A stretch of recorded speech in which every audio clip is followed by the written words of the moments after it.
বর্তমানে সোশ্যাল মিডিয়ায় বাংলাদেশের করুণ অবস্থা নিয়ে তুমুল ঝড় চলছে। এমতো অবস্থায় দেশ ছেড়ে পলায়ন করেছেন বাংলাদেশের প্রধানমন্ত্রী শেখ হাসিনা। তিনি দেশ ছাড়ার পর থেকে মিডিয়াতে বিভিন্ন ধরনের গোপন কুকর্মগুলো ধীরে ধীরে বেরিয়ে আসছে।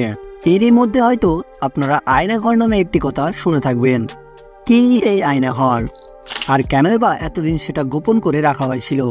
শেখ হাসিনার রাজত্বকালে তার বিরোধী বা রাজনৈতিক ভিন্ন মত পোষণকারীদের একটি নির্দিষ্ট জায়গায় আটক করে রাখা হতো। সে জায়গারই ছদ্মনাম হলো আয়নাঘর।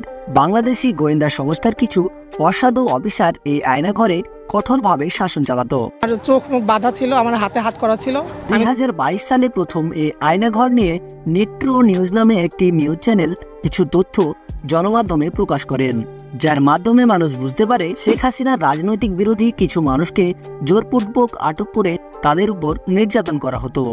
আয়নাঘর ঢাকা সেনানিবাসের মধ্যেই অবস্থিত বলে ধারণা করা হয়।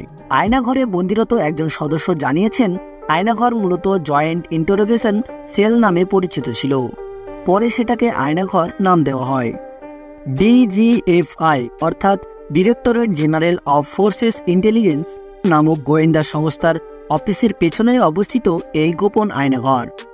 আয়নাঘরে তদন্ত করে জানা গেছে, এই আয়নাঘরে মোট 16টি কক্ষ রয়েছে, যাতে সর্বোচ্চ 30 জন করে মানুষ রাখা সম্ভব। আয়নাঘরের কয়েকজন কর্মকর্তা এই গোপন কারাগারের ছবি জনমাধ্যমে প্রকাশ করেন, যা দেখে অনুমান করাই যায় আয়নাঘরে রত মানুষদের উপর কি পশুসুলভ আচরণই না করা হয়েছে।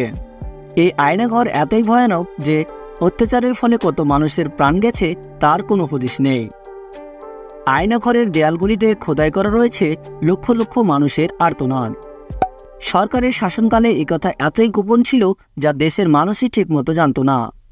কিন্তু সরকারের পতনের পরে পরেই গোপন করা অনেক তথ্যই দিনের পর দিন ফাঁস হচ্ছে। তার মধ্যে একটি হলো এই আয়নাঘরের কথা। ভিডিওটি ভালো লেগে থাকলে অবশ্যই সাবস্ক্রাইব করে পাশে থাকবেন।